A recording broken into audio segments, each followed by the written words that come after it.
Hi tubies, here's Alexandra and welcome to yet another painting tutorial.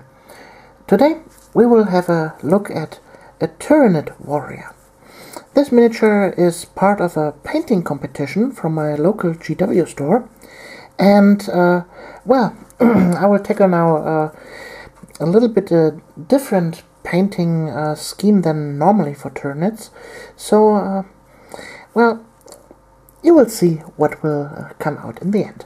First thing to do is, well, obviously build them up like I did here. Then also remove all the mold lines. That alone took, for this particular Tyranid warrior, almost 20 minutes. Because this was the old kit and the mold lines were quite intense. But now they're all gone and it's ready to paint. So, like I said, this is the old kit, so I don't have bone swords and lash whips for him, but I think you will get along with this anyway. So, first thing after the building process is to prime him. This time we will prime the miniature in white. So, be right back when he is primed. Okie dokie tubies, you see, the miniature is primed now, and the first thing after the primer we'll do is hit him with a Seraphim Sepia, a shade, and always remember to give it a good shake. You see here pigments have the tendency to cramp up at the bottom, and so give it a good shake until most of this stuff at the bottom is away, and then you're good to go. So open up the pot. I will use here a quite soft big brush. And now we will cover the entire miniature with this wash. And always let it good pool in the recesses, especially for Tyranids. This is quite important. This is what we are aiming at. We want to have dark brown shadows in the recesses. So, I will finish up the job and let that dry and be right back for you. Ta-da! As you can see, the wash is now dry and we have a nice dark brown tone in all the recesses. The skin is a little bit cloudy, but that's not a big deal because we are painting over it anyways. So, next thing to do is mix up a skin color. And I use now a mixture of Baneblade Brown and Mournfang Brown. So just take your palette. I just have here the lid of some box. This is some kind of a Pringles box top. Everything that is plastic will do for it. So some brown. Give the brush a good wash because we don't want to mess up the colors with each other, and then mixing those two together and we get a nice light brown tone. Add a little bit of water for a nice flow. Then again washing out the brush, clearing off the water. When you're cleaning off your brush, always make it flat in a rolling motion so that also all the water on this metal surface is wiped off.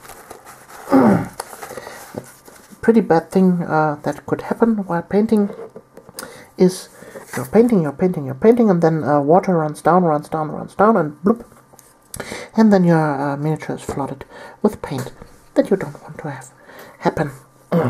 So, now we will paint all the skin parts and we will leave out all the recesses that are in the nice brown tone that we created with this wash.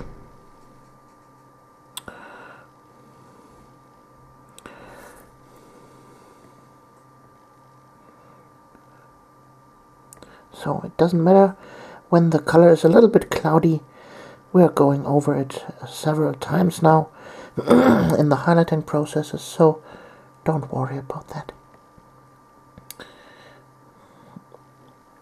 Simple process, like you can see. I'm using here a normal standard brush.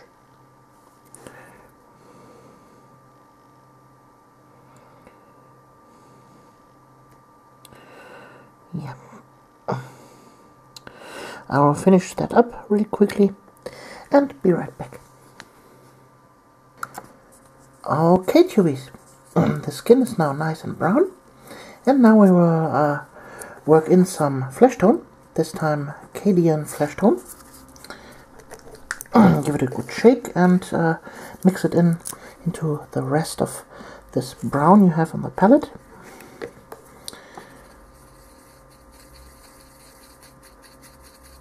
There we go.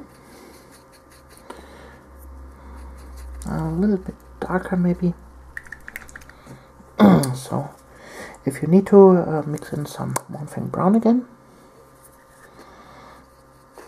until you're satisfied with a mixing ratio, and I think that's a good tone. And with that we're starting to highlight now all the flesh areas, and we leave a little bit of the old color behind, obviously, to create a nice transition.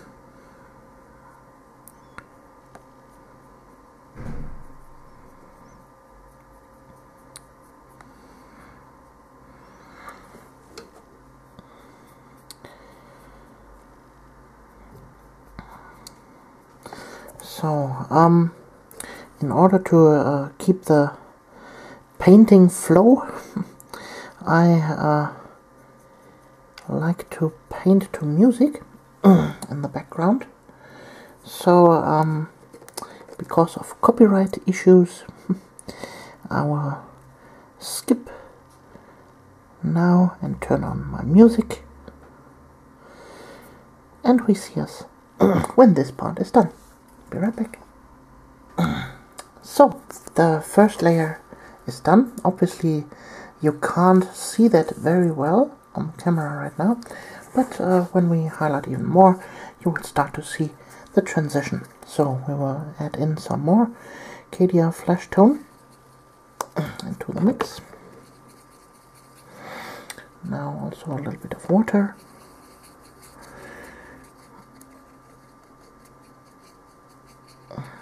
Get it better flowing. So, and with that, we will continue highlighting. And I hope you can see that now, that it will create a nice transition between the colors.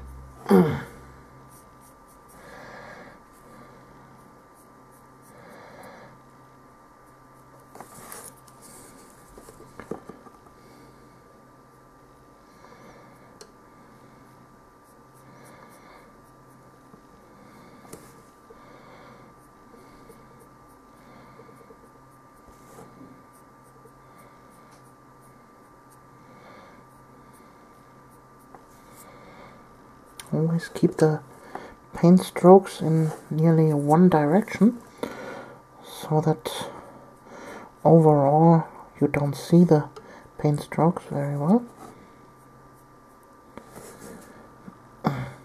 Otherwise you get a quite cloudy version like this here.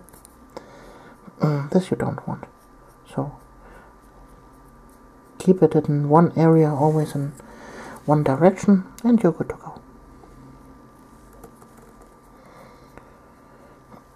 So I will continue that and be right back. And there we have the next step done. As you can see here at the tail, the transition finally shows. And now we will use pure Cadian flesh tone, and of course we will water it down quite heavily this time.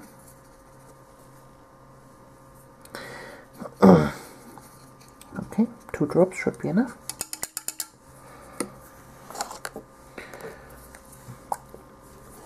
So, several people have problems with painting with liquid paint, like this one here. You see, this is quite runny, and most of the time they make the mistake, they overload the brush like this, and then try to paint. And I show you here on the palette, this is totally overload. You see, it's a cloudy mess what you're doing. So if you have too much paint on your bristles, then simply take a paper towel and slightly turn the brush over it until you have the right amount on your bristles. So how to determine what is the right amount? This is a thing that will come with experience. You see, I can now really good control the amount of paint I'm applying with simply the tip of the brush, and I can move it around, avoid to getting big pools of paint. And when you have, you simply drag these pools around until you have an almost even surface. So and with watered down paint like this, you can you see, this is already dry. You can go over it a second time and increase so the highlight even more. You see, with just a second highlight of the same color, I can now make another highlight version. So at this point you want to really pick out all the high spots on the areas and work your way around all the miniature. So like usual, I will finish this step and be right back. Okie dokie, we are getting closer now. You see here it's a nice color transition now, also here on the skin. And now we go for the final highlight. And therefore I mix again Cadian Flesh Tone with some Vallejo paint, Vallejo Model Color Stone Gray. Here's the number for it. Yes, I use different pots on my Vallejo paints because I don't like the dropper bottles. So, roughly a 50-50 mix. Oops. There you go. A little bit more of the flesh tone to it. There you go. Okay, also, of course, watering down.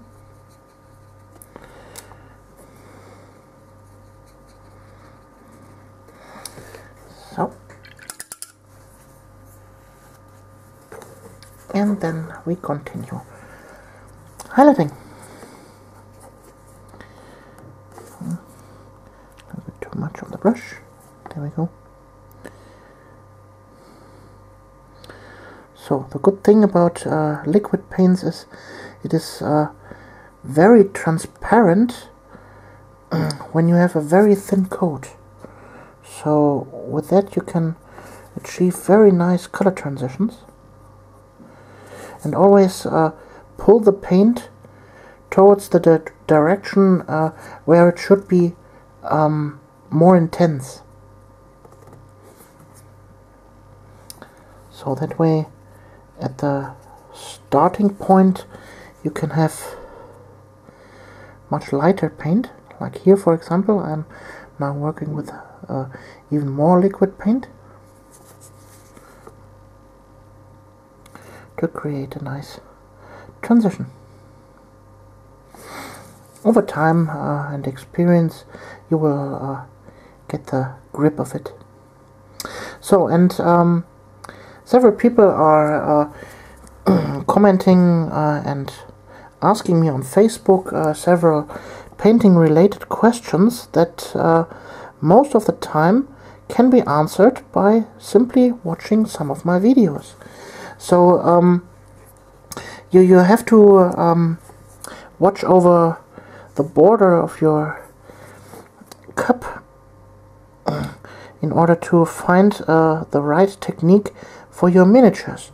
So for example, I was asked if I could give advice for painting Saint Celestine from the Adeptus or Sisters of Battle to paint the gold armor. Well, I don't have a Sisters of Battle tutorial yet, and also especially not Celestine, but I have several tutorials where I talk about painting gold, and you should have a look through my videos and find maybe a miniature where you see, oh, there are gold parts on the miniature, so probably she is going to talk about painting gold in this video. So just because I don't have the special tutorial for your special miniature you are painting right now, that doesn't mean that I haven't covered the technique on painting the certain stuff you're looking for already. So keep an eye out.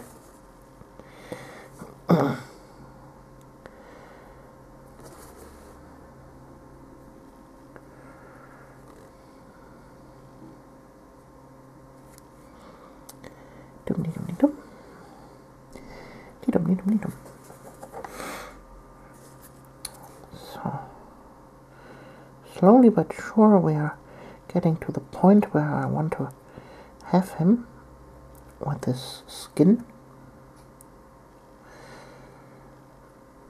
I wanted for this miniature to be, well, something different than the usual bone color for the skin, the normal well, spray white, then a little bit of wash, and then a little bit of dry brush with bleach bone, and done. I want to give it a little bit of different feel. That way I'm going for this skin tone here. And also you could use this mixture totally for your human miniatures.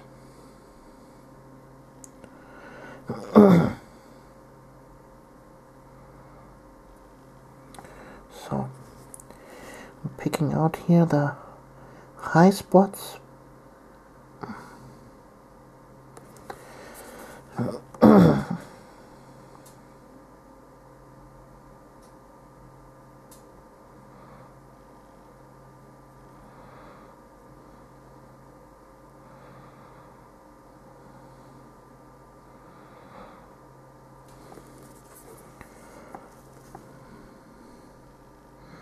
And also keep in mind that you can always turn your miniature with your handy dandy miniature holder. This is simply an old paint pot, this time here Scotch brown, and there's some sticky tack on top, and that way I can move the miniature around like I want. So, and I very often get the comment how to get a very steady hand.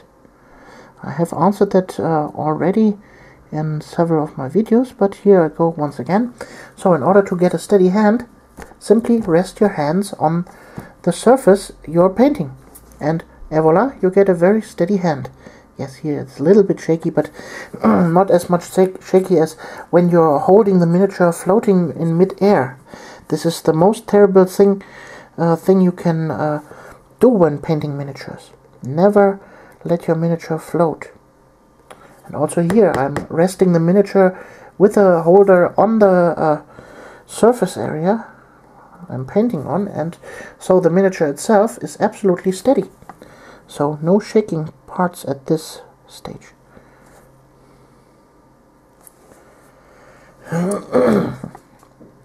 So, and also like I said before, with this liquid paint you can go over the highlighted areas twice or even 3 or 4 times in a row, and every time it gets more intense, the highlight. Even with one single color you can make a nice color transition. Keep that in mind.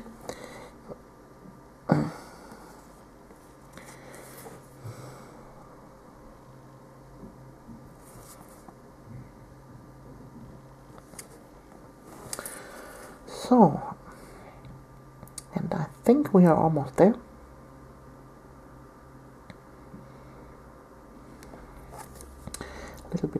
highlighting here and there.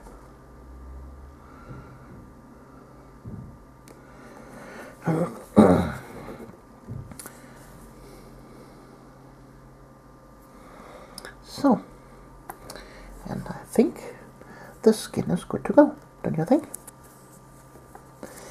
Okie dokie. In the next part, I will go over the carapace. Be right back. Okie dokie, tubies. Like I said before, it's now time for the carapace. Well, if you're a Facebook follower of me, you might have seen a few weeks ago I have posted a picture of a frog from the movie Rio 2.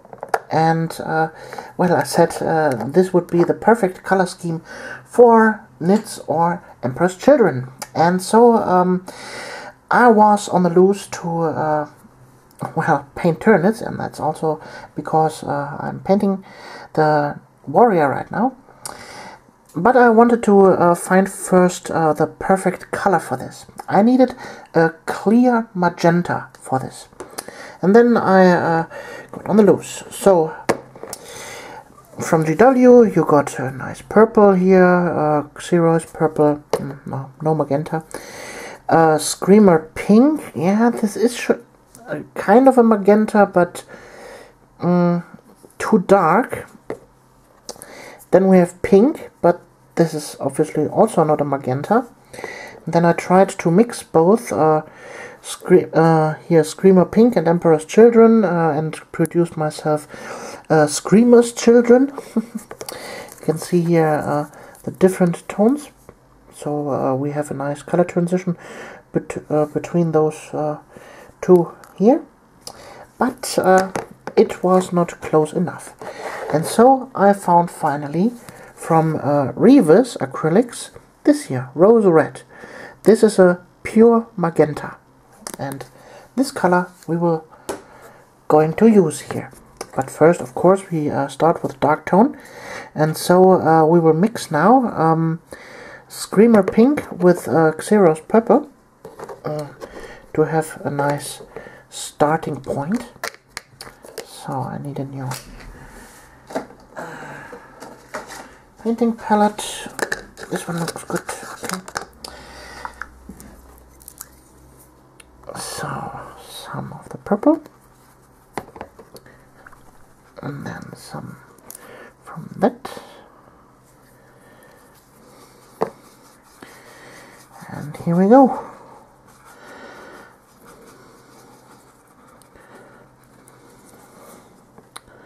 So yeah, that looks nice and is a good starting point for our carapace. I will finish up all the carapace parts in this color, let that dry, and after that I will give the carapace a wash with levitan purple wash. This is the old one. If you have the new version of a purple wash, then go for that. So be right back. So tubies, another day, another painting session. As you can see, the carapace is now nice and purple, also with a wash. And I must say, over a bright primer, like here this white with a wash over it, the GW purples here, the mixture did not cover very well. So if you want to copy that, I highly advise to go for a gray undercoat, so you can spare you some trouble there. I needed at least 3 or 4 different coats until it is was satisfying, but here you see it's still cloudy. But well, we will go on now, and well, I take now a pure Screamer Pink for the first highlight coat. So, and I will take that pure and make downward strokes here on the carapace, just like that. So going over it a second time, a little bit more down the line. And you see, we get a nice transition already just with one single color applied a second time. Well, I hit here the rear leg a little bit with my brush, but that's not kind of a big deal. I can correct that afterward. So with this technique I will cover the rest of the carapace and be right back for you. Okay, the layer of the Screamer Pink is done, and now it's time for the Reverse Magenta. I have it here in a nice pot, and well, here we go. Of course, a little bit water into it. We want to have a nice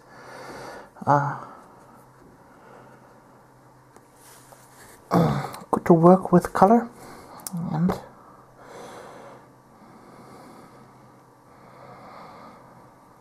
we will slowly build up that color.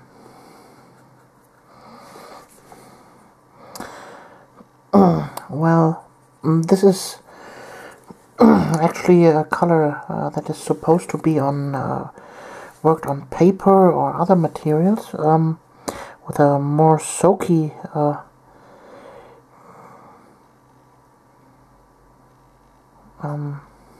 background, and so the coverage ability of this color is not that good.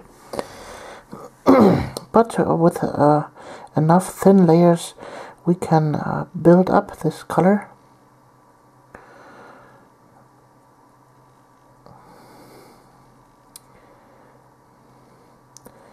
and have it in the way that we want it.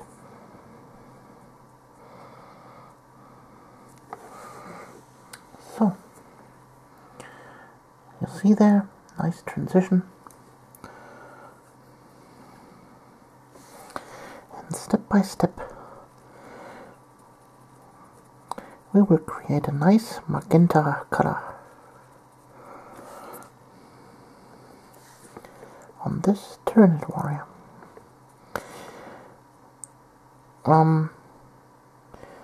You don't want to place this color too thick, because in the end you will regret too thick colors on your miniature.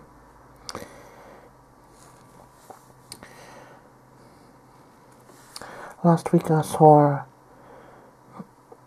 a very interesting picture on Facebook with a miniature totally over-primed, like the spray can was 2 centimeters away from the miniature, and another picture was thin your paints pro tip. True story.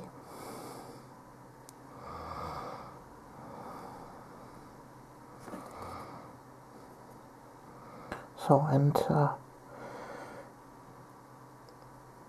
if you're working with multiple layers on one and the same surface area, then from time to time you have to let the color totally dry, sometimes even over a period of 1 or even 2 days, because if you build up too many layers on one and the same surface, then sometimes your brush will, well, break through the wet paint and rip it apart. So be aware of that and don't overdo it. Give the color time to dry.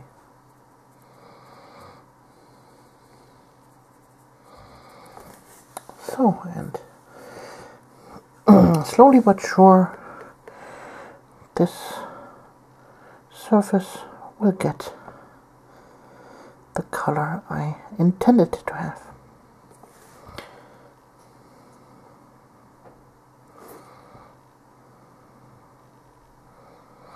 So, this is a longer process. I will skip forward to the next part. Be right back. Well, my tubies, sometimes stuff works out the way you have planned it, sometimes it don't. So this is now the stage how it looks, but actually I'm not impressed by this color. So I will change that up probably.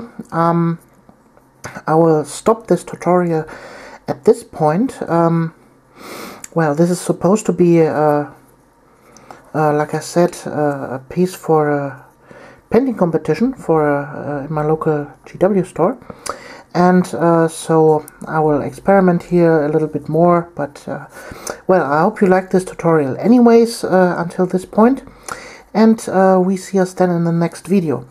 You might notice he is gone off from the base. That's because well, I cut him loose. I did this on purpose.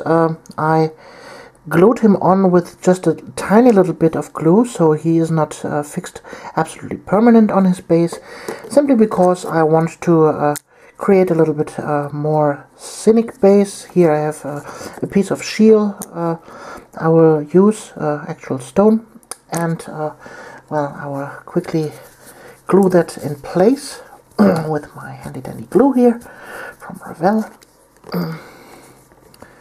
So, zack, there we go, and the same goes for the miniature.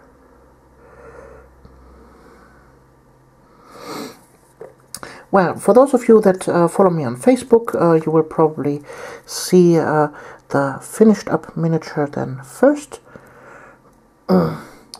Other than that, I will probably make also a video about the finished miniature then, but until then, I hope you liked this video so far, and we see us in the next one. Your Alexandra.